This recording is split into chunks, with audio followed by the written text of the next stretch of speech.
Hello there, this is Cookies. I have turn 153 of EA Vanheim as part of the sub experience that I'm in for the Charlama lobby.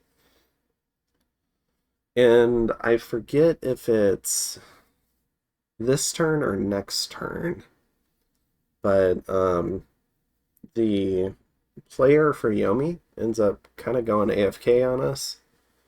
And so Igarashi from the Clockwork Hounds, I think it's the Clockwork Hounds Discord. He's gonna step in and play Yomi. So nice burst of activity out of Yomi should be nice, and it should really help put more pressure onto Atlantis. But we've empowered Red Bull and Astral. We've cast Earth Attack, which it fails. Did a Raven Feast, Mind Hunt. And so this was to bring down Vengeful Waters. This was part of the agreement we made to keep the coalition going good. So this was part of an elaborate plan where I put up Vengeful and cast it, and to prevent Atlantis from overcasting it, then I Mind Hunt to bring the global down, and then people can fight over the global spot. So that succeeds, doesn't bounce off a dome or something. And then we have just a few fights. So Atlantis moves into the Tears of the Panicrator, and oh, this is funny. Alright, so we have a big old Basalt King.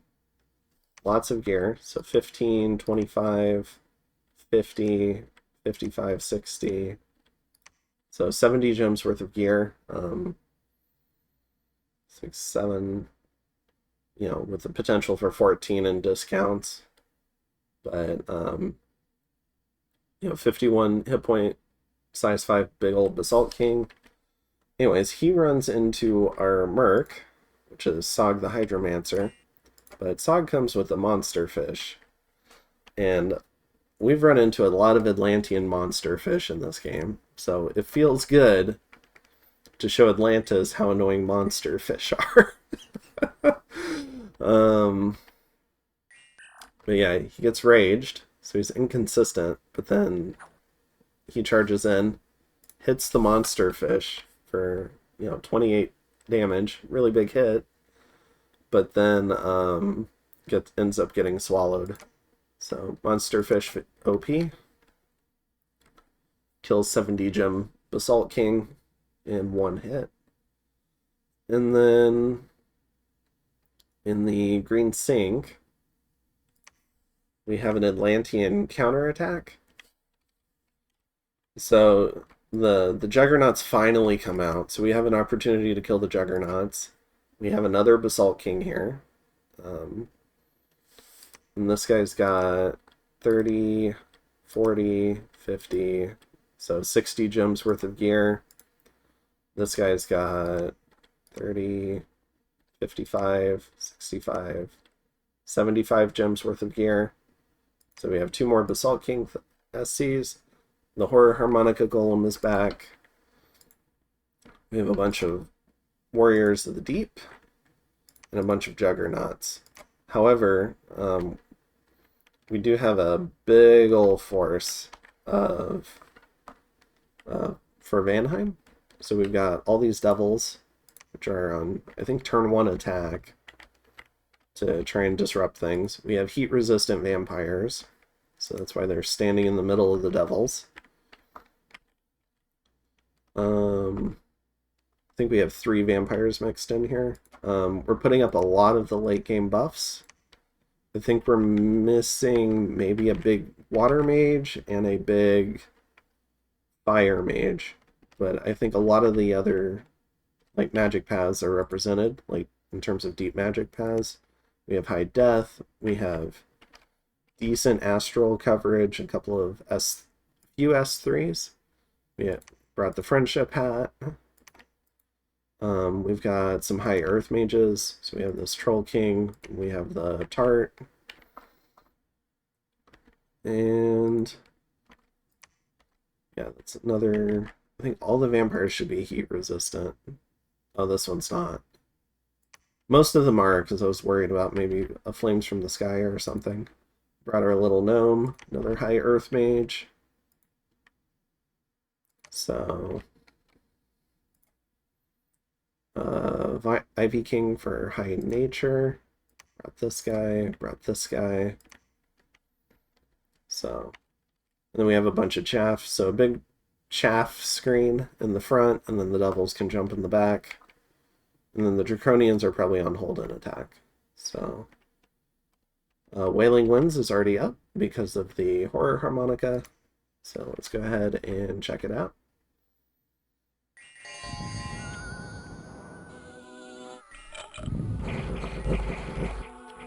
We are doing a lot of the blood buffs as well, using the vampires. So we've already gotten off mass regen. I think Army of Lead. Yeah, and you know we do have some redundancy on this as well. So it's Army of Lead and anti-magic, stuff like that, just to make sure. Want to make sure, because the Kraken could have showed up, so getting anti-magic off really quickly was important. And having a couple of different casters who could was also important. And then, yeah, we start getting off some buffs. So the Alpha Strike goes reasonably well.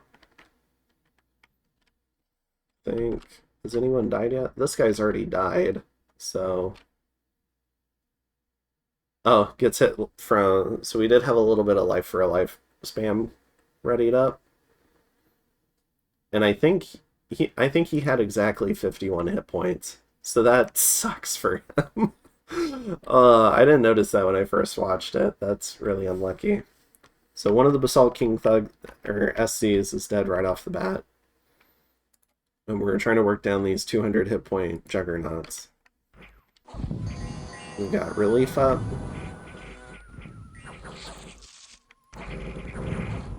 Fog Warriors comes out. And I think we've got, yeah, the blood spell for strength. It was like Blood Rush or something. This guy still hasn't been sent home, which I'm a little upset about. He finally gets sent home. So, Wailing Winds is done. Rigor is up, because we have relief. We also have Howl, and we have Light of the Northern Star.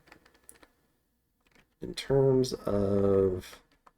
fewer of our mages were routing because of the Wailing Winds and how long it was up. And there are a number of horrors running around because of that. But mostly now it's the Juggernauts.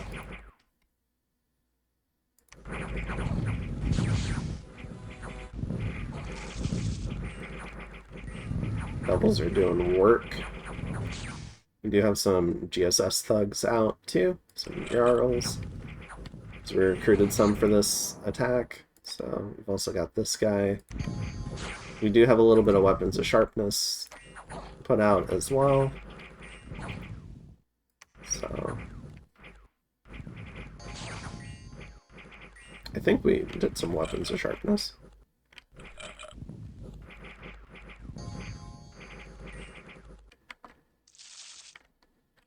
Alright. So things go fairly well. In terms of the tally, we lose our 2 Merc captains, 2 Devils, 2 Draconians, 1 Imp, and 2 Long Dead, 2 Thralls, and 11 of the Veti Mercs. We managed to kill 27 Juggernauts, which is amazing. That's 27 temple checks that have finally been forced out of Atlantis. Killed the Chaff, we killed the 2 Basalt King SCs, and we killed a Coral Commander. And then because Wailing Winds was up, We successfully retreated. Lost a few units, but I think it's okay, given how lopsided the battle was. Didn't lose any commanders. And then let's see. Yeah, the TNN commander survives, which is good. Not trying to kill those. And we kill a false prophet with a water elemental, so that's handy. We get hit by a hurricane, which is fine. Get some death gems, some misfortune. And we have a number of starving troops. So let's go ahead and I think our plan here is we're storming with these guys. The birds are leaving. Some of the other troops are leaving, and that's to alleviate the starvation. And we have some supplies coming in also to help. And then these guys are starving. So we've added some new supply items. And we had some starvation here. And I believe we're sending some supply items in. Alright, so we should resolve that. So off of this victory, we're going to take one turn to consolidate the win. So we've beat off the attempt to break siege. We're going to go ahead and storm the castle now. And then probably try to root out the Dominion here and get ours in there before some fancy new global goes up. Hopefully, we'll see. Although one probably goes up next turn. Hopefully it's not Atlantean. We're getting a new Wraith Lord. We've almost finished our 10 ghosts per turn production factory, so it's kind of nice getting a bunch of free ghosts. So we've got 28 of them this turn, just sitting around waiting for a new commander. Our Devil factory is still chugging along. We're throwing out some mine tons, forging some more stuff, and we're starting to move our Pretender over to the capital to meet up with Red Bull. Red Bull's doing a Raven Feast. We're gonna save up pearls for Whoosh. And yeah, so otherwise we're doing fairly peaceful. I think this was where we're still trying to figure out what's going on. So this might be the last turn with the other Yomi sub, and then I think we're gonna Igarashi joining is gonna kind of invigorate our like Atlantis coalition a little bit. So I think we'll see a lot more coming out of me next turn, hopefully. Yeah, I think that's it for turn 153, and I'll see you in turn 154. Have a good one.